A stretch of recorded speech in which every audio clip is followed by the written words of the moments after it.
são duas perspectivas que ele tentou analisar o Chauque.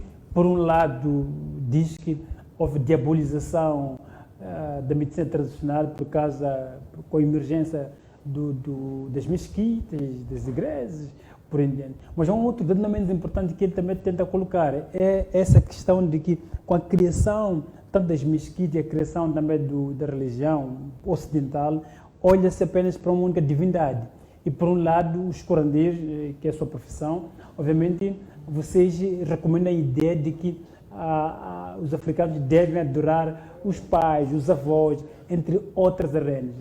Esse fato é real ou nem por isso? Bem, obrigado mais uma vez.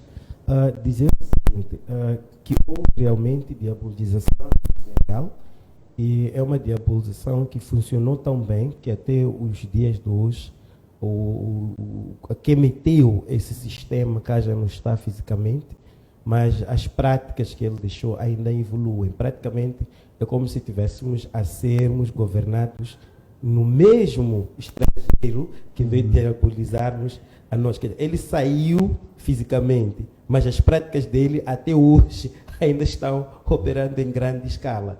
Então, para dizer o quê? Para poder se matar, ou haver um domínio das comunidades locais naquela altura, tinha que se criarem formas realmente de poder lavar aquilo que eram as crenças e as práticas daquelas pessoas para que pudessem abraçar aquelas novas práticas como corretas. E aquilo funcionou como um sistema de dominância. E fomos dominados realmente, fisicamente, fomos dominados também psicologicamente, que até hoje estamos a resistir, nós alguns, em querer manter a estabilidade daquilo que são as nossas tradições, as nossas origens, o que é importante. Agora, na medicina tradicional, nós não adoramos os nossos ancestrais. Nós reconhecemos a existência deles e a passagem que eles tiveram. Por exemplo, eu, como médico tradicional, acredito na ancestralidade. Eu acredito que quando um corpo físico para de existir, inicia uma nova jornada da alma daquele corpo. Então, é aí onde há uma certa diferença.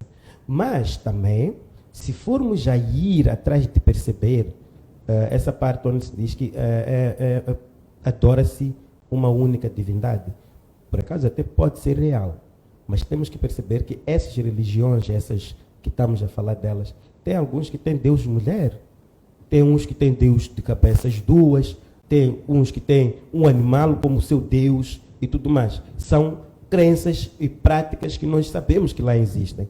Na verdade, vamos pegar a parte que diz a teologia tem uma essência espiritual, mas a teologia é muito humana de qualquer coisa. Dentro dessas diabolizações, quem vinha escrevendo a Bíblia, quem era o agente da teologia? Não são esses dominadores que vieram aqui usarem a Bíblia para nos arrancar aquilo que eram as nossas espiritualidades e tudo mais. Então, tem muita mão ali dentro, humana, dentro dessas escrituras, que não ajudam-nos a percebermos, na verdade, quem é o verdadeiro Deus e qual é o diabolismo que nós temos. Veja só, tirando-me a mim, eu como curandeiro, aqui tem uma guerra só dos próprios religiosos cristãos, aonde um defende a ideia firme de que a religião dele é correta. Ele é que tem um verdadeiro Deus dentro dele. As outras, essas que também são cristãs, não são religiões corretas e não adoram ao verdadeiro Deus. É ideologia humana.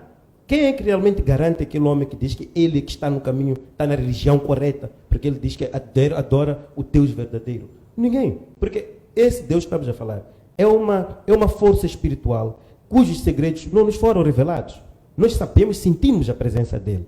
Mas as nossas ideias como humanos é que revelam aquilo que nós achamos correto perante os olhos de Deus, é que revelam aquilo que nós achamos correto perante os olhos de Deus, porque desde o princípio a religião sempre quis tomar vantagem de alguma coisa. Então, é por essa razão que hoje em dia, se formos a verificar, as maiores correntes de neocolonialismo que existem estão nessas religiões cristãs e por aí em diante. E para você ver que há um problema aqui quando a gente fala de fé e Deus, por que é que essas mesmas religiões lutam entre elas? Se estamos a adorar um único Deus, não é? Tiremos esses dizem que tenho esses que eu invoco, ponho de lado. Aquele mesmo que é o único caminho que nós temos que seguir. Por que nós ainda temos que lutar por ele, acharmos que os outros não estão a adorar de forma correta, os outros é que estão a adorar de forma correta? É porque a mão do homem, ela transformou Deus em ele mesmo, do que deixar Deus ser ele a nos liderar na sua força máxima, na sua sabedoria e tudo mais, que é aquilo que é capaz de nos fazermos vivermos bem como sociedades. Então, é aí onde há muita mentira em algum momento que usou-se para justificar certas coisas. Desculpa queimar um pouco de tempo. Eu lembro-me que até o surgimento dos papas teve uma história que envolveu políticos e tudo lá dentro, aonde o Papa foi criado como Deus na Terra, um mensageiro de Deus. Aquilo que ele podia acordar amanhã dizer que, olha, isso aqui não se faz mais porque Deus me revelou aqui. Enquanto que foi uma organização de humanos dentro de um sistema político imperial. Então, essas práticas que eram ditas por esses homens, criados pela religião, que ditavam as normas de Deus, vindas da boca de um ser humano como eu.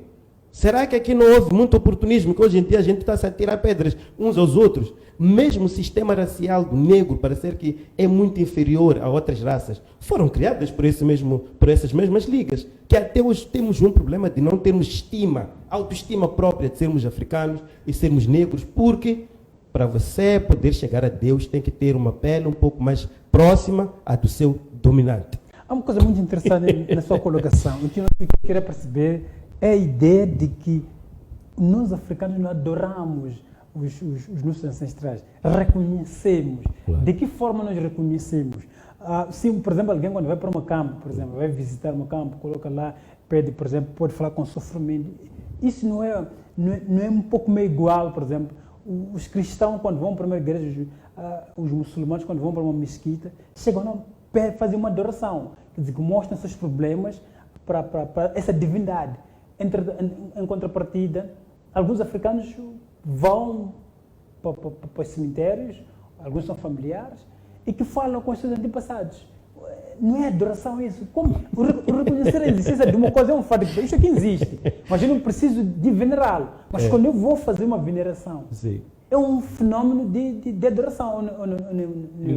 Não diria tanto. E também não diria que é uma prática africana, é uma prática de pessoas normais. Por exemplo, o que acontece? Eu tinha o meu pai, que é uma pessoa que eu tanto lhe amava, infelizmente, ele já não faz parte de mim. E em algum momento, nos momentos mais alegres meus, eu queria que ele estivesse ali comigo. Nos momentos mais tristes da minha vida, eu sinto que se ele estivesse ali, me daria o quê? Um aconchego. Então, o que acontece? É muito normal, por exemplo, você ver uma pessoa com uma questão emocional mesmo, em que a pessoa é muito fechada, não consegue falar os seus assuntos com pessoas de fora. Há pessoas que você apanha mesmo na rua, a pessoa falar sozinha, enquanto está a fazer uma descarga de assuntos. A pessoa lembrou-se de visitar a campa do seu ente, chegou ali e sentou, não é? E começa a chorar dores que ela tem, que se aquela pessoa estivesse viva, estivesse ali, poderia ter como lhe amparar. Não é adoração.